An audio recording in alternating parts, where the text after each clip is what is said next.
Buenos días, la AMIT les da la bienvenida a su segunda mesa de esta tercera jornada del 28º Congreso Internacional de la AMIT. Agradece al Centro de Investigación Teatral su generosidad de ser sede de este evento académico, repensar la investigación teatral en Iberoamérica, creación escénica, revisiones históricas y debates contemporáneos. Esta mesa se llama Emplazamientos Teórico-Metodológicos, Teatro para Niños. Y bueno, vamos a contar con la presencia de Alejandro Ortiz Villegori, Mónica Ruiz Bañuls y Susana Báez. Iniciará Alejandro con su trabajo Antonio Vanegas Arroyo y la consolidación de un teatro educativo infantil en México, 1918-1932.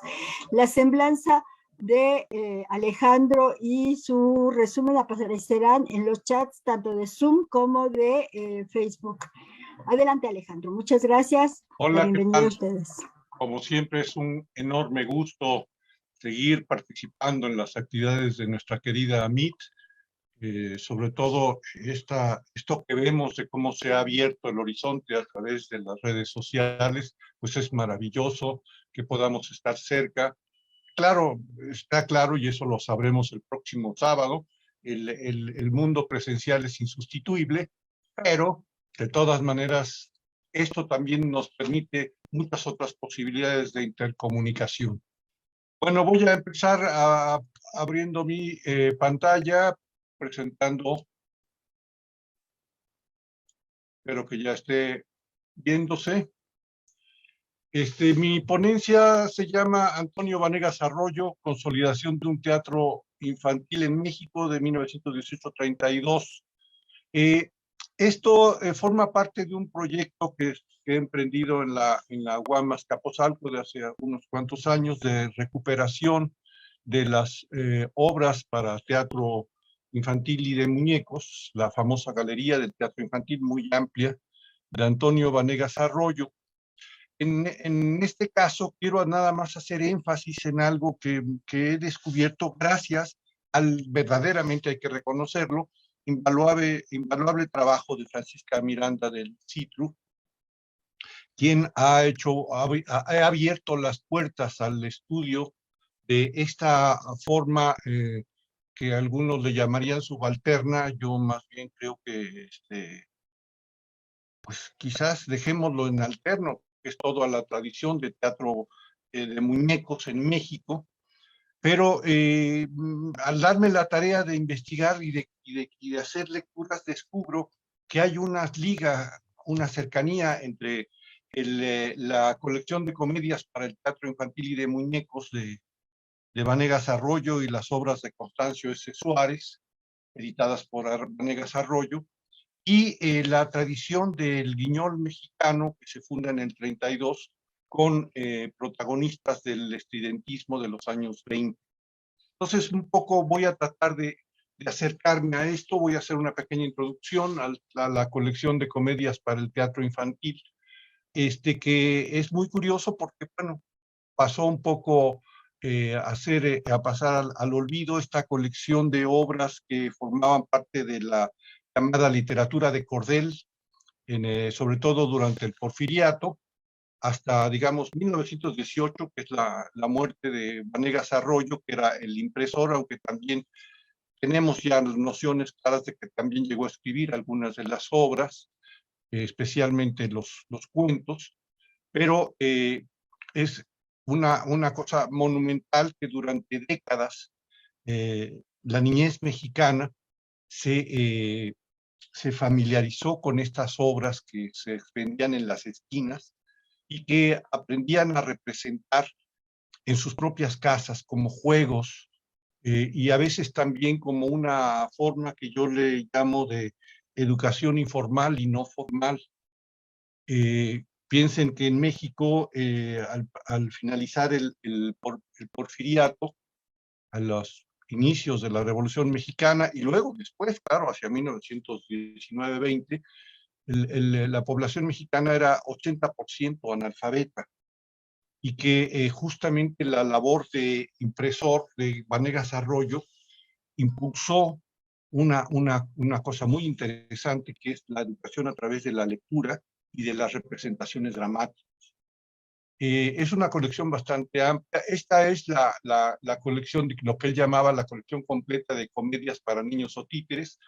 Muchas de estas comedias son herederas, adaptaciones de algunas zarzuelas, como La Isla de San Balandrán, o desde luego de reducciones, como en el caso de Juan Tenorio, o también de algunos de los sainetes de Ramón de la Cruz. Otras formaban parte de una nueva tradición de teatro popular mexicano, ¿no? Los pulques mexicanos, los celos del negro con Don Folías, el juzgado de paz, el discurso patriótico de Juan Pico de Oro, una corrida de toros, los sustos del valedor, que ya formaban parte de una tradición popular mexicana. En cambio, obras como La Gran Vía, evidentemente eran reducciones de zarzuelas, ¿no? Aquí lo vemos justamente a partir del trabajo que hizo Francisca, de los títeres de Vanegas, de la compañía de Rosete Aranda, como justamente los Rosete Aranda, la gran compañía de títeres de hilos y varilla, utilizaban personajes que surgían de esta colección de comedias para niños o títeres. Eran parte también del repertorio ya de una compañía profesional, no solamente los niños. Y es precioso que podemos más o menos detectar cómo eran esos títeres que se utilizaban tanto en la compañía de títeres de los Rosete Aranda, como en los teatrinos que los niños, gracias a Miguel Ángel Vázquez, que hay que reconocer, ¿no?, el apoyo de los colegas, hemos visto que se vendían en los cajones y almacenes las cajitas mágicas para hacer títeres, que ahora les llamamos Nintendo y Xbox, ¿no? Pero en aquel entonces no había eso, entonces lo que había teatrinos, y los niños creaban realidad virtual a través de los títeres. Esto me parece maravilloso. Aquí les muestro justamente a Juan Pico de Oro, que es un personaje realmente muy interesante porque interpelaba, ¿no?, al poder político, pero me sorprende que esto no solamente haya estado en Vanegas Arroyo, en los títeres de los Rosete Aranda, en la carpa, sino también para que los niños lo escenificaran en sus casas, ¿no? Hay mucho que trabajar y que estudiar. Ven aquí las imágenes, son unos cuadernillos preciosos, claro, son piezas realmente de los fondos, ahorita forman parte de los fondos especiales, las colecciones especiales de grandes bibliotecas, porque evidentemente las obrillas pues, eran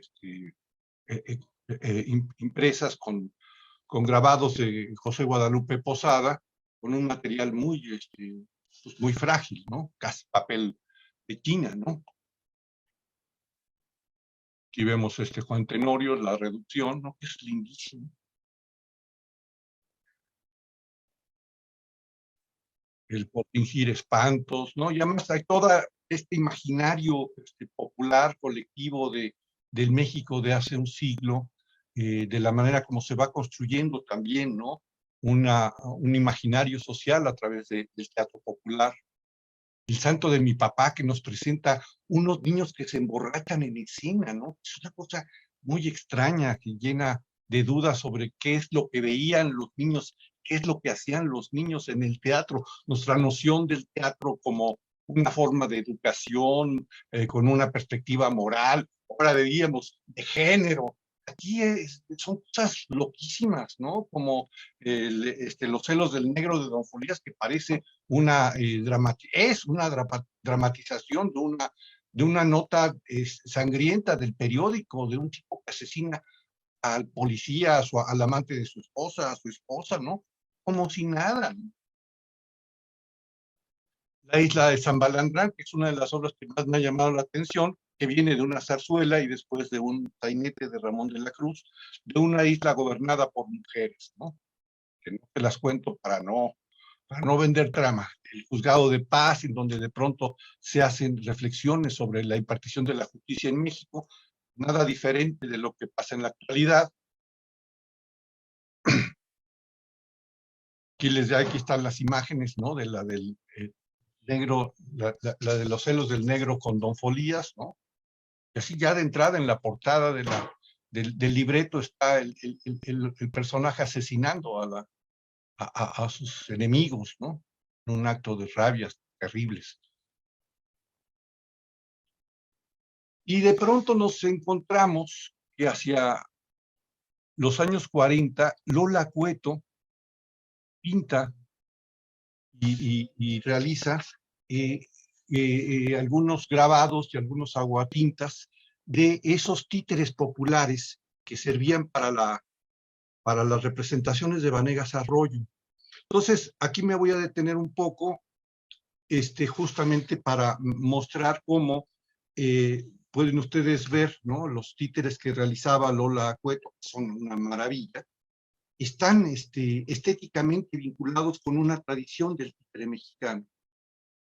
El guiñol mexicano nace, está muy claro, ¿no? Nace en el 32, justamente... ¿Le puedes ir cerrando, por favor? Justamente nace en el 32 con el fin de crear un teatro infantil educativo patrocinado por el Estado. Pero lo que es interesante, como vemos, es que esta tradición, que según Liz Arzubide, nace de seguir las pautas del teatro del joven espectador en la Unión Soviética, en realidad es un teatro que recupera la tradición del teatro popular mexicano. Es decir, hay un hilo conductor. Vemos ya a finales de los años 20, como en el caso de los títeres de Oficio Montellano, en donde hay esta búsqueda ya de darle un sentido estético mucho más moderno, dentro de las vanguardias de renovación del espíritu, pero está ahí adentro, latente, el espíritu de este teatro popular mexicano que fue difundido, impulsado y desarrollado por la imprenta de Antonio Vanegas Arroyo. El Renacuajo Paseador es quizá el ejemplo más claro, que en muchos comentarios, incluyendo algunas notas de Silvestre Revueltas, quien hizo la música, la partitura musical para este ejercicio de títeres, se menciona que es de Vanegas Arroyo. Es muy claro que es un cuento de Rafael Pombo, un colombiano, y que fue una adaptación que hace Lola Cueto y otros miembros del Teatro Guiñol, de los grupos El Nahual y Rin Rin. Aquí tenemos el famoso Comino, el personaje que desarrolla, y aquí los últimos, ¿no? Que es la culminación, que es ahí viene, ya viene Gordonio Esparza, el matón de Aguascalientes, que está justamente retomando la estética, evidentemente, del grabado mexicano de José Guadalupe Posada y de la imaginería popular mexicana. Eso es todo. Muchas gracias, Alejandro. Qué bueno que me basé en el PowerPoint. Agradecemos. Saben que me retrasé aún. Muchas gracias. Muy bien. Muchas gracias. Ale, bueno, a continuación, Mónica Ruiz Bañuls y José Rovira Collado de la Universidad de Alicante nos presentan el Teatro Histórico para Niños en México, propuestas escénicas para el aula. Adelante, Mónica. Muy buenos días a los colegas mexicanos, buenas tardes a los colegas que nos están viendo desde España. En primer lugar, pedir disculpas por mi compañero José Rovira Collado, que por motivos personales no puede conectarse. Esta es una propuesta que tiene dos partes. En primer lugar es la revisión del teatro histórico en México para niños, y una segunda que es unas propuestas específicas para el aula, que bueno, si nos da tiempo a hablar y si no lo comentamos en otra parte. Es una investigación relativamente reciente que trata de recopilar las leyendas y los mitos prehispánicos en el teatro infantil mexicano del siglo XX. De modo especial en la literatura escrita, literatura dramática escrita por mujeres, porque es un estudio que se inserta en el proyecto Corpicén, del que ya ha hablado la doctora Beatriz Aracil en la primera sesión de esta mañana, en el que en la Universidad de Alicante, ¿no?, estamos recopilando todo ese tipo de literatura que reconstruye al mundo precolombino y colonial. En esa página web que ya mencionaba la doctora Aracil, pues hay una pestaña dedicada al teatro infantil y juvenil en el que se van a poder, tenéis todas las obras y todo el material del que yo voy a mencionar. Cuando habla de esta investigación, me gusta enmarcar en la reflexión de Sabina Berma, que cuando le preguntaron por qué escribía para niños, ella siempre decía, porque me gustan los niños, aunque creo que es un terreno de teatro muy riesgoso. Hay algo que le aprendí a Molière: antes de estrenar reunía a los hijos de sus actores y amigos. Les sentaba en la butaca y les pasaba la obra. Si capturaba su atención y lograba despertar sus emociones, sabía que había logrado crear algo vivo y se despreocupaba de lo que opinaban los críticos. La obra iría bien. La obra trascendía el lenguaje y tocaba directo sus sentidos. Por tanto, estamos hablando de una literatura dramática que a veces se ha considerado como menor, pero considero que, tal como afirma Sabina Berma, estamos ante un público muy exigente. Los niños no perdonan 5 minutos de teatro vacío, a los 6 minutos se entretienen, se giran y hablan. El teatro para niños en México yo creo que tiene una gran vitalidad. A partir de los estudios de Josefina Bruno, de Boas Salcedo, se estrenó, hay unas estadísticas, ¿no?, en las que se estrenaron más de 230 títulos para niños, frente a en España estas estadísticas son mucho menores, hablando de jóvenes de autoría local sin incluir, por supuesto, creaciones de obra colectiva o grupos, ¿no? Por lo tanto, estamos hablando de casi 140 dramaturgos diferentes. Lo que nos planteamos en el proyecto de investigación del que ha hablado ya la doctora Beatriz Aracil era, puesto que este legado cultural prehispánico que sí que habíamos comprobado que emergía en la dramaturgia mexicana de los siglos XIX y XX, con autoras, mujeres tan relevantes como Elena Garro, Rosario Castellano, Marcela de Ríos, Sabina Berman, se producía de forma paralela en el teatro para niños, ¿no? Es lo que un poco la línea por la que quisimos iniciar esta investigación, ¿no? Se produce también esa recuperación del mundo precolombino y colonial en el teatro mexicano para niños. Y bueno, pues a partir del estudio que estamos trabajando, estamos considerando que realmente el teatro para niños no es ajeno a estas riquezas, que los dramas infantiles y juveniles en México han sentido de igual modo esa inclinación a preocuparse por la cosmogonía prehispánica, por la mitología indígena en todos sus textos, y un poco lo que abordo en mi investigación, que brevemente pues es esa línea, ¿no? El teatro para niños en los siglos XX y XXI en México, yo creo que tiene 3 líneas fundamentales. La primera es la reinterpretación de la historia en México, junto a otras 2 líneas que están constantes en otro tipo de teatro infantil y juvenil fuera de México, y realmente es un poco universal. Las historias de hadas, de magos y de hechiceros, y temas que apuntan al teatro hacia un cambio social, ¿no? Que en el caso de México lo vemos en obras de teatro que abordan el problema de la inmigración hacia Estados Unidos, del cambio climático, etcétera, etcétera. El problema que tuvimos, pues más es trabajando desde España, fue el corpus de obras con las que íbamos a trabajar. Tuvimos un criterio, ¿no? No pudimos seleccionar obras porque sí, sino que el criterio era muy, muy claro, es decir, autoría que fueran mujeres, la temática que fuera recuperación de mitos. Otra cosa importante era que tuvieran calidad estética, los textos, que fueran capaces de contribuir a la educación literaria, es decir, que crearan lectores, que fueran premiados, algunas de las obras que fueran premiadas, y este es el corpus inicial con el que hemos trabajado y que está en esa página de Corpicen de la que ha hablado la doctora Beatriz Aracil. En este recorrido, por tanto, hemos tenido gran dificultad en los tirajes, incluso a veces hemos tenido que ponernos en contacto con las autoras que nos han dado permisos, y como digo, todo este primer bloque de investigación lo tenéis, todas las obras, todos los estudios en la página web de Corpicen, en la sección de teatro infantil y juvenil. Pues rápidamente iniciamos evidentemente con un teatro precedente en el teatro infantil, iniciamos nuestra investigación con el teatro infantil de Carmen Basurto, es decir, ese calendario escolar, ¿no?, que ella mantiene, en el que mencionaba ciertos autores, sobre todo en la escenificación en 3 actos de Los Reyes Azteca, donde nos permitió recuperar todos estos personajes. Otra de las obras con las que hemos trabajado ha sido la de Patricia Viladíaz, que es una autora que nos ha cedido todos los derechos de sus obras. Para mí estas 3 obras son esenciales. También es obra de teatro para jóvenes actores, El nacimiento de Huitzilopochtli, en el que pues ella aborda ese origen del dios de la guerra y del Estado, ¿no?, a partir recrea toda la versión de Coatlicue, con todos los personajes que vuelven a recrear, a reinventar.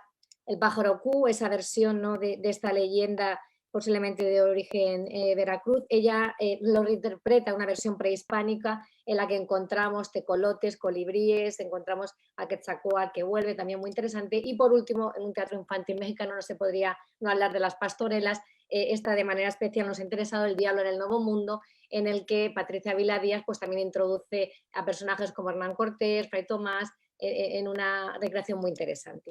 También abordamos en este corpus de estudio, pues evidentemente la obra de Teresa Valenzuela, una de las autoras más aplaudidas, ¿no?, y reconocidas, pues esta dramatización del mito náhuatl de la creación del quinto sol, a partir de un texto de gran calidad. Fue otra de las obras con las que trabajamos y hacemos propuestas escénicas para el aula, para nuestro alumnado.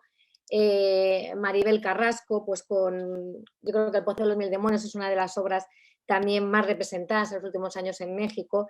Esos personajes en los que ella mezcla personajes como la niña Jacinta, pero en ese un poco Alicia al País de la Maravilla mezclado con el Chamuco, con Mi Clan, con mitos como La Llorona.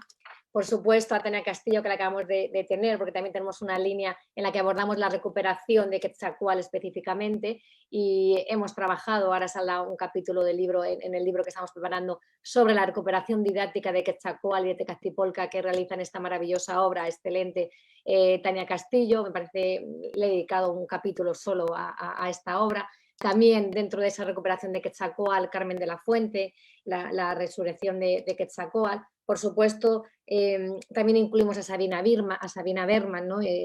Ese volumen de puro teatro, es un clásico dentro de la teatrodramaturgia mexicana, incluye 4 obras de literatura infantil y está la maravillosa historia de Chiquito Pingüí, que me parece excepcional. Esa recreación que hace Sabina Berman del mundo prehispánico, los espacios, las tradiciones, Uxmal, ¿no? Los juegos de la pelota, las pirámides, también es otra de las obras que trabajamos. La versión libre de Perla Sumaque, que si bien que aunque es argentina, pues la hemos incluido, ¿no?, porque prácticamente residió en México la mayor parte de su vida y estrenó sus obras allí. Esa recreación que hace del indio Maya Cané, que se revela, ¿no?, contra su gente, es otra de las obras que hacemos propuestas escénicas en el aula. La obra de María Zacarías, El muerto todito, porque nos sirve mucho para acercarnos a la concepción de la muerte a través de la obra, también la hemos incluido. También otros mitos, nos interesa también la recuperación de personajes, ¿no? Ya no prehispánicos, sino también del mundo colonial. Pues la obra de Vivian Blumenthal, de Cristóbal Colón, nos parece muy buena para trabajar a través de la dramaturgia todas estas obras. Y también no podíamos, aunque nos salimos un poco del proyecto, incluir algún nombre masculino, ¿no? Que, como digo, el proyecto es sobre mujeres, pues también trabajamos, porque no podemos dejar de mencionarla, El día que Javier se puso águila, de Miguel Ángel Tenorio, esa historia de México, ¿no?, que la recorre desde la fundación hasta ahora, ¿no?, en ese pasado mítico de Atlán hasta la fundación de Tenochtitlán.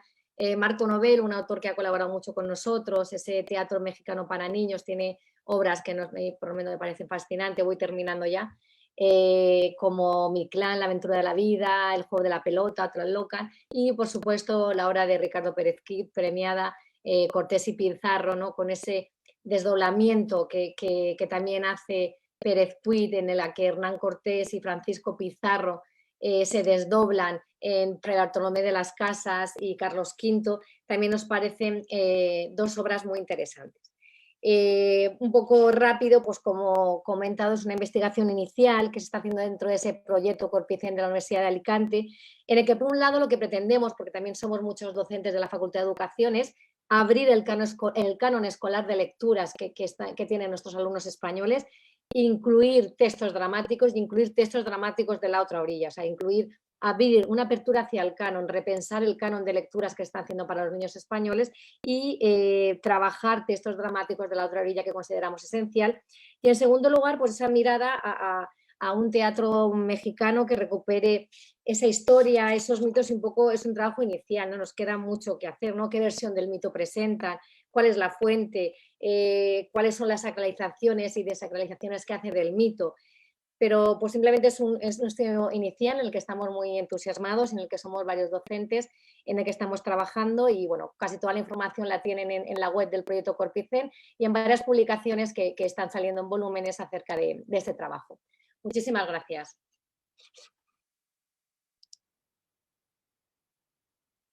No se te oye. No se te oye, Guillermina, tienes el micro. Oh, sí, perdón. Muchas gracias. Muy interesante trabajo, muy interesante este gran proyecto. Jill, ¿quieres decir algo? Ah, no, aplaudió. Muy bien, les pido aquí a los compañeros de Zoom, si quieren ir haciendo preguntas, lo pueden hacer por el chat o levanten su manita ahora que termine Susana para hacer comentarios, preguntas. Susana Báez sigue a continuación y nos presenta su comunicación. Públicos que acomodan, teatro para bebés, una fuga al canon. Adelante, Susana, por favor. Bueno, buenas tardes a todas, a todos. Aquí va, ¿verdad? Públicos que incomodan, teatro para bebés, una fuga al canon. La propuesta que preparé para esta sesión tiene que ver con el llamado teatro para bebés, primera infancia o primerísima infancia, que emerge en la escena teatral contemporánea a nivel mundial con base en los derechos culturales de las infancias. No obstante, la cartelera teatral, como todos sabemos, ofrece una muy limitada o nula oferta para este grupo etario. Aquí emerge precisamente la propuesta contracultural al canon en el ámbito de la representación e investigación teatral en México. En el caso de Chihuahua, me gustará mucho, tendré interés de hablarles de la compañía Lunia Teatro, que se especializa precisamente en producciones dirigidas a las y los más pequeños. Discutir estas fugas al canon atendiendo estas nuevas experiencias teatrales discriminadas por una mirada adultocéntrica es el objetivo de este trabajo, y para ello, me baso en el análisis de la puesta en escena de Libre, Teatro para Bebés, con base en las reflexiones de Muñoz, de Yergo y Ceballos y Viñaras. Bien, si hablamos de infancias, vulnerabilidad, violencia, retos, tendríamos que atender lo que nos dice la UNICEF en relación con niños, niñas y adolescentes en México, que es la población en mayor riesgo y con mayor condición de vulnerabilidad, que debe ser atendida prioritariamente, y que el 65% de los infantes no reciben ningún libro infantil. Y esto lo digo como una muestra, como un botón de muestra, porque si no reciben libros infantiles, pues no reciben alguna otra manifestación cultural que los enriquezca.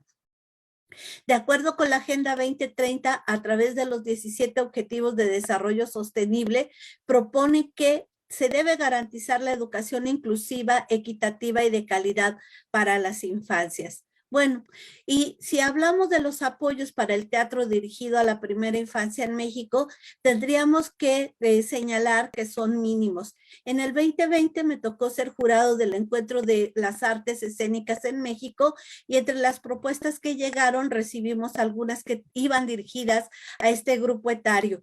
Por supuesto que aprobamos alguna en ese momento. Sin embargo, tanto en ese evento como en otros, los contraargumentos que escuchamos en general suelen decir que este tipo de actividades escénicas están más vinculadas a la estimulación temprana, y que las y los bebés no entienden el teatro, se cansan ante un espectáculo teatral, lloran de forma constante y solo quieren jugar. Y con base en eso, pues habría que preguntarnos a qué teatro nos estamos refiriendo cuando hablamos de este grupo etario. De acuerdo con Viñaras, dice: son piezas que recrean la naturaleza, despertando la sensibilidad de los más pequeños a través de la contemplación de la belleza. Y Guzmán Bárcena propone que el dramaturgo actor de este tipo de textos tiene el papel de jugador, pues mientras la escena se desarrolla, él o ella interactúan con los niños. Si hablamos de denominaciones en proceso de este tipo de teatro, tendríamos que ver algunas adjetivaciones, como es teatro para bebés, para la primerísima infancia, para peques, para niños y niñas, y pongo los signos de interrogación porque en realidad es un debate abierto. Sin embargo, en general, se suele pensar que es un tipo de espectáculos dirigidos a niños, niñas de 0 a 5 años, 11 meses. Yergo y Ceballos distingue como rasgos centrales de este tipo de espectáculos los parámetros de experimentación, proximidad, poeticidad, lenguaje no verbal, condensación y especificidad temática. Bueno, a mí me gustaría invitarnos a hacernos la pregunta, ¿cuándo fue la primera vez que asistimos al teatro? En mi caso, verdaderamente fue tardío, ya en el nivel bachillerato. ¿Y esto qué implica? Esto qué implica que, de acuerdo con Fleischer, las mujeres llevaban a los niños a las obras de teatro en la Edad Media, antes, por supuesto, y quizá un poco después. Sin embargo, Charles Dickens en el siglo XIX se queja de la presencia de los bebés y prohíben su entrada al teatro a partir de 1850. Ya en el siglo XX se divide el teatro, los espectáculos dirigidos a adultos y dirigidos a niños, pero a niños en edad escolar, de donde los bebés quedan fuera del acercamiento a las artes escénicas. Y yo diría que a muchas otras artes, por supuesto. No obstante, de 1980 a la fecha ha habido grandes esfuerzos de compañías europeas, españolas y por supuesto mexicanas, pero en México ha sido bastante tardío. A partir del 2008 tenemos registrada la Semana del Teatro para Niños por la Compañía de Teatro Espiral Tijuana, en Baja California. En el 16, el Festival Internacional de Teatro para la Primera Infancia por A la Deriva Teatro en Guadalajara. En el 18, Festival para la Primera Infancia en Morelia, Michoacán. Y en el 2020, Happy Jornadas de Arte para la Primera Infancia por Lunia Teatro, Alas y Raíces en Chihuahua. Bien, ¿cuáles serán los rasgos de este teatro para la primerísima infancia? De acuerdo con Yergo y Ceballos, ellos nos dicen que este tipo de teatro es un teatro sin palabras o donde la palabra no es el centro, que integra piezas musicales, que interpela el mundo sensorial de sus espectadores, que se apoya en un estilo poético en donde la narrativa se va configurando a partir de las imágenes y hay una combinación de formas teatrales. También hay una interpelación con la primera infancia a partir del contacto de los espectadores con los objetos que son centrales en estas puestas en escena, y es un teatro inclusivo pero no invasivo que provoca una atmósfera onírica. Y por otra parte nos dice que los padres se convierten en espectadores activos de una experiencia de exploración y aprendizaje. Si hablamos de Lunia Teatro Chihuahua, tendremos que referirnos a su directora, Natalie Pro. Ella estudió teatro en la UASH, es licenciada en educación preescolar y discípula. Aquí muchas de nosotras conocemos a nuestros estimados Rosa Sáenz y Manuel Talavera de Chihuahua, y actualmente está llevando a cabo un diplomado binacional México-Argentina en teatro para la niñez y la adolescencia. Bueno, Lunia Teatro comienza en el 2017, se mantiene hasta la fecha, como un colectivo teatral dedicado a las producciones escénicas e investigación para los primeros años, y se conforma por profesionales que buscan la integración del público de la primera infancia en el estado de Chihuahua. Ya a estas alturas han participado en varios eventos, aquí hay algunos señalados. Yo nada más me refiero al cuarto encuentro vincular en el marco del segundo encuentro internacional de las artes escénicas para los primeros años en el año que estamos ahora mismo cursando. El primer trabajo que ellos ofrecen es Apapacho, dirigido y bajo la dramaturgia de Natalie Pro. Es un espectáculo basado en la definición indefinible, dicen ellos, de un apapacho. Se estrena en el Teatro Experimental de las Artes de la UASH, proyecto tutelado por Rosa Sáenz, dirigido a bebés. Y de acuerdo con Natalie Pro, ella dice que el propósito de este trabajo es apoyar o generar la justicia social en el sentido de integrar a los más pequeños a la experiencia escénica como un derecho cultural. Apapacho se presentó en la Muestra Estatal de Teatro de Chihuahua en el 2018, y Natalie me comentaba que generó una gran inquietud porque estaba dirigido a niñas y niños de 2 años en adelante. Solo su bebé, el hijo de Natalie, estuvo presente ahí. Y los organizadores se inquietaron muchísimo cuando la compañía pidió que hubiera accesibilidad a carriolas, limpieza para gateo, cambiadores de pañales en el lobby, en fin. No obstante, este espectáculo se ha llevado a cabo en diferentes momentos. Otro de sus espectáculos es RE, Teatro para los primeros años. RE significa jugar en Rarámuri y fue parte de la caravana artística del Festival Internacional Chihuahua en el 2019. Y bueno, Libre del 2019 también, bajo la dirección de Natalie Pro, está dirigido a bebés de 0 a 3 años. Y propone pues un espectáculo con base en los movimientos que tienen los bebés desde el momento de nacimiento hasta que comienzan a caminar. Ocotillo es otro de sus trabajos, del año pasado, y pues aquí básicamente lo que les interesa explorar es el empoderamiento femenino.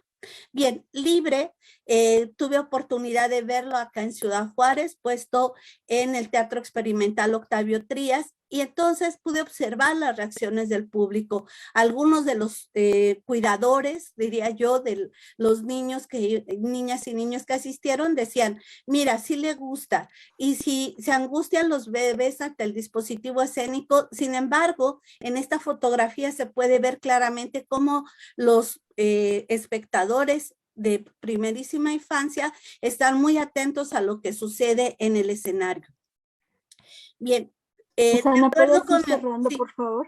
Sí, de acuerdo con mis observaciones, pude ver que esta dramaturgia se vincula a una serie de discursos, de reflexiones que se han explorado últimamente desde el sentipensarse, es decir, emociones y episteme que se vinculan al hecho estético y ético, y se propone el conocimiento del yo y de los otros como parte de las posibilidades cognitivas de sus espectadores. Es un espectáculo fragmentado que parte de lo presimbólico y que mantiene un contacto visual siempre con los espectadores. Hay un trabajo actoral de los jugadores, como se les denomina a los actores, y los objetos adquieren aquí un papel protagónico. Por supuesto, la música no se queda atrás, igual pues los juegos de iluminación. Cierro con esto. Natalie Pro señala que lo que ella y sus compañeros han querido llevar a escena es una propuesta ética que reivindique lo revolucionario de la ternura, que promueva la defensa de los derechos culturales de la primerísima infancia, que impulse la presencia de las y los bebés en el teatro y que atienda también la condición amorosa hacia las infancias de la hora, no del futuro. Y bueno, yo con esto cierro. Quiero agradecerles a ustedes y particularmente a Lunia Teatro por el trabajo que están haciendo, igual que otras compañías a nivel nacional. Muchas gracias. Susana, muchísimas gracias. Muchas gracias. Y ya empezamos a tener interesantísimo toda esta mesa, porque nos ha dado un recorrido del teatro para niños desde el siglo XIX hasta el actual en realidad, por todos estos trabajos que se han presentado. Tenemos preguntas de Eduardo del Ledesma, no, perdón. ¿Sí? Primero, Tania Castillo dice, para Mónica, manifiesto la felicitación al proyecto Copirsem, porque considero que es una labor compleja invitar al lector infantil a la dramaturgia y además con contexto histórico. Será pertinente agradecer encarecidamente la labor de divulgación sobre el contexto histórico mexicano a partir de los dramaturgos. Muchas gracias. Mi pregunta es, ¿qué estrategias y cómo abordan la lectura de estos textos en niños españoles? Bueno, pues muchísimas gracias. No sé si se me escucha bien. Sí, se escucha bien. Pues muchísimas gracias a Tania Castillo por la pregunta. Pues simplemente, como comentabas, es una línea que estamos abordando entre la Facultad de Educación de la Universidad de Alicante, dentro de la asignatura de literatura infantil y juvenil, de abrir el canon de lecturas escolares, ¿no? Porque consideramos, hay unos docentes que le estamos dando una visión hegemónica a los niños de lecturas que no es real, ¿no? No queremos hablar de literatura española, de literatura infantil y juvenil española, sino de literatura infantil y juvenil en español, que evidentemente tiene que tener en cuenta la literatura hecha en América Latina, ¿no? Entonces, trabajamos con muchas propuestas escénicas, por ejemplo, pues usamos el cómic, ¿no? Que el profesor José Rovira Collado, que también ha participado en esta investigación, trabajamos Actecopia, por ejemplo, que es un cómic que recupera mitos, lo comparamos con los mitos que recuperamos en el teatro, les hacemos propuestas para trabajar. dentro de esa línea, ¿no?, que he comentado de que consideramos que es necesario que en España el currículum, en las facultades de educación, se abra el canon escolar de lecturas y que dejemos de hablar de lecturas españolas y sino de lecturas en español. Un poco eso. Muchas gracias. De Eduardo Ledesma, para todos los ponentes de la mesa, ¿cuál sería su postura en relación con repensar desde una historia crítica a la infancia y las maneras en las cuales ha sido comprendida por parte de los adultos? ¿Quién quiere responder? Alejandro. Bueno, si entiendo la pregunta, yo creo que justamente ir ahondando en la dramaturgia para el teatro infantil en sus distintas vertientes nos da justamente pautas para empezar a hacer una reflexión justamente de historia crítica, ¿no?, en relación con la infancia, que las infancias pues tienen pues una asignatura pendiente, ¿no?, en la historia cultural, en la historia de las mentalidades. Afortunadamente el teatro es una gran herramienta, es un gran visor para poder encontrar esto, que es un poco lo que yo he observado. De pronto teatro para niños en donde lo interesante es ver cómo un tipo asesina a su esposa y al amante de su esposa, o niños que se emborrachan en escena, ¿no? Pues eso habla justamente, ¿no?, de que hay una noción de la infancia que no corresponde en el tiempo con la nuestra, ¿no? Y al mismo tiempo creo que el teatro moralista para niños de los años 60, 70 no tiene nada que ver con el teatro que se hace para niños en la actualidad. No sé qué opinen mis queridas colegas. ¿Alguien quiere responder también? Bueno, a mí me gustaría comentar que Susana. estoy de acuerdo con Alejandro que tenemos que ubicarnos desde la teoría de la recepción, pues irnos a el momento de producción y de recepción de los textos. Yo estaba fascinada escuchando, viendo las portadas que nos mostraba Alejandro y pensando, ¿no?, cómo era el imaginario de las infancias en aquel momento. Y bueno, actualmente pues, son otros los intereses, otras las inquietudes, otros los lenguajes. Y pensando, por ejemplo, en el caso de la pregunta que le hacían a Mónica respecto a cómo reciben los niños españoles los textos que tienen que ver con los imaginarios de las culturas originarias en Latinoamérica. No solo quisiera referirme no sé, a los elementos prehispánicos, sino contemporáneos. Bueno, yo tuve oportunidad de hacer algunos círculos de lectura con niños españoles en Granada hace algunos años y realmente se fascinaban porque era precisamente hallar esa alteridad, esa otredad que la cultura hegemónica les coopta, ¿sí? Y había niños latinoamericanos migrantes ilegales, como se les llama, ¿verdad?, que estaban borrados en la currícula de todas estas escuelas en donde asistían niños peruanos, guatemaltecos, argentinos, etcétera, mexicanos, como estaban borrados los niños árabes, como estaban borrados los niños gitanos, ¿no? Entonces, bueno, creo que es bastante rico el trabajo que está haciendo Mónica y su equipo y será un placer conocerlo más a fondo. Muy bien, muchísimas gracias. Mónica, ¿quieres decir Sí, algo? simplemente, ¿O pues, seguimos? pero un momento, igual, ¿no? Es decir, nosotros los problemas de la teoría de la recepción no lo hemos tenido porque nos estamos basando en textos del siglo XX y siglo XXI, con lo cual no nos planteó el problema del doctor Alejandro Ortiz. Pero sí que es verdad que, un poco como comentaba la doctora Baez, lo que nos hacemos es abrirnos al discurso de la otredad, es decir, el discurso hegemónico que hay en los contextos escolares de España no podemos seguir teniéndolo, ¿no? Y el teatro nos sirve porque para nosotros tiene un gran potencial didáctico, que es mucho más, podemos trabajar mucho mejor con el cómic, trabajamos también con el cómic, con el teatro, que con la narrativa o con otro tipo de textos que es más complejo, porque el potencial icónico que tiene el teatro o que tiene la literatura dramática no lo tiene otro género. Entonces, por eso trabajamos con teatro y cómic y a partir de ahí estamos introduciendo intentar quitar la visión hegemónica para introducir el discurso de la otredad con una cultura que evidentemente compartimos una lengua y consideramos desde la Facultad de Educación de Alicante que tiene que estar y que tiene que entrar.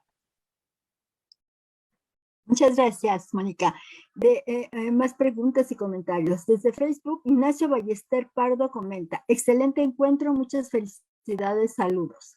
Ivette Sandoval Torres comenta, Luisa Fernanda Ortiz, mira, finalmente se habla de teatro para la primera infancia. Luisa tiene una agrupación que trabaja en teatro dirigido a bebés, Capuchina Teatro.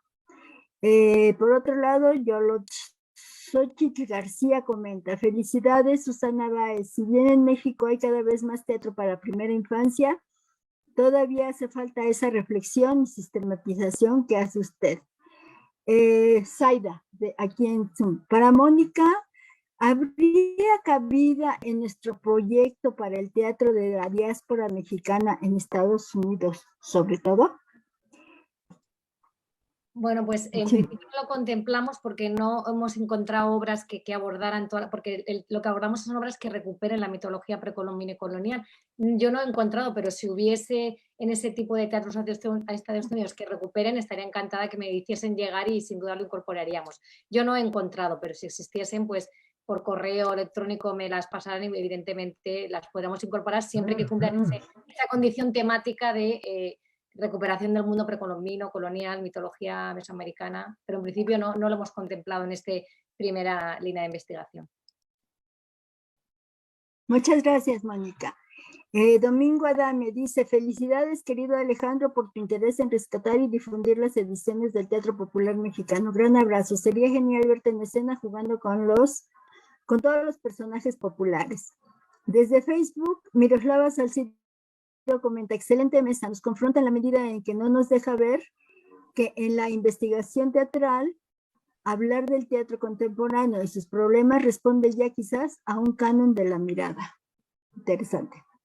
Beatriz Aracil, enhorabuena por una mesa excelente. Quizá esta evolución en el teatro infantil pasa sobre todo por el traslado del centro de atención al texto, del texto al centro de atención al niño que se sumerge en un espectáculo. No sé cómo lo ves. Pregunta. Y Zaida Goyo, bueno, ¿alguno quiere responder a esta pregunta de Beatriz? ¿Alejandro? Perdón, yo quería responder sobre lo del teatro de la migración, el teatro para niños de la migración, pero si quieres lo respondo después. Bueno, no, de una vez. De una vez, no, que justamente Xochitl García hizo un extraordinario trabajo sobre Martina y los hombres pájaro, que es una obra insignia del teatro para niños mexicano, que expone justamente de una manera muy poética el tema. Saludos a Xochitl, desde luego, y eso es todo. Muy bien. ¿Alguien quiere responder la pregunta que hace Beatriz? ¿Cómo lo ves? ¿No? Como es bueno. mi universidad, pues sí, no, yo contesto que evidentemente sí, o sea, hay que trasladar la mirada del texto al niño, ¿no? Porque realmente es esa teoría de la recepción de la que hemos hablado, es esencial que es el niño el que se sumerge en el espectáculo y vamos, estoy de acuerdo con ella. Vamos. Muy bien, Mónica, muchas gracias. Zaida Godoy dice, Susana, ¿consideras que es posible ya en la primera infancia contrarrestar algunos discursos hegemónicos de raza, género, etcétera? Me parece muy interesante la pregunta que nos estás haciendo, Zaida, porque precisamente ahorita va ingresando Natalie Pro, que espero que tenga oportunidad de escuchar una partecita y quizá tome la palabra, pero conversando con ella yo le preguntaba, bueno, a ver, en estos espectáculos para la primerísima infancia, como ella la denomina, bueno, cómo está la cuestión de género, de clase, de etnia, etcétera. Y entonces, simplemente, ¿no? El espectáculo que ellos tienen preparado, ¿qué quiere decir jugar en rarámuri? Ya al integrar una palabra en rarámuri y además integran música, danza de esta región, pues ya es parte precisamente de un discurso contestatario a visiones hegemónicas, sectarias, discriminatorias por etnia, por ejemplo, de género. La misma Natalie me decía, bueno, a nosotros nos ha interesado mucho integrar a los padres, no, a los padres en masculino, no solo a las mamás que se presupone son las cuidadoras, las criadoras, las que crían a los infantes, sino que también los varones, los padres, se acerquen como parte de esa experiencia escénica, y ahí rompes esta idea de las masculinidades hegemónicas e integras a los masculinos en el derecho que tienen a participar en la crianza de las niñas, de los niños de primerísima infancia, porque la visión hegemónica les coopta, ¿verdad?, ese derecho, y a las mujeres no los imponen. Entonces, de esa forma se va desestructurando de alguna manera esta situación. Y también la cuestión de la paridad, ¿no? De repente los niños, los infantes y los cuidadores, diría yo, porque no sabemos si son los papás, los tutores, los tíos, lo que sea, entran al escenario y de manera paritaria están experimentando en el escenario movimientos, juegos, música, objetos, etcétera. Entonces yo creo que sí lo hace Zaida. Pero bueno, aquí está Natalie Pro si quiere agregar algo. Perdón, hola, ¿qué tal? ya No, estamos adelante, terminando, perdón. Estamos terminando, no tenemos más que agradecerles a ustedes su presencia, su colaboración aquí, y muchas gracias, ha sido un honor para mí porque ya estamos sobre el tiempo. Muchas gracias.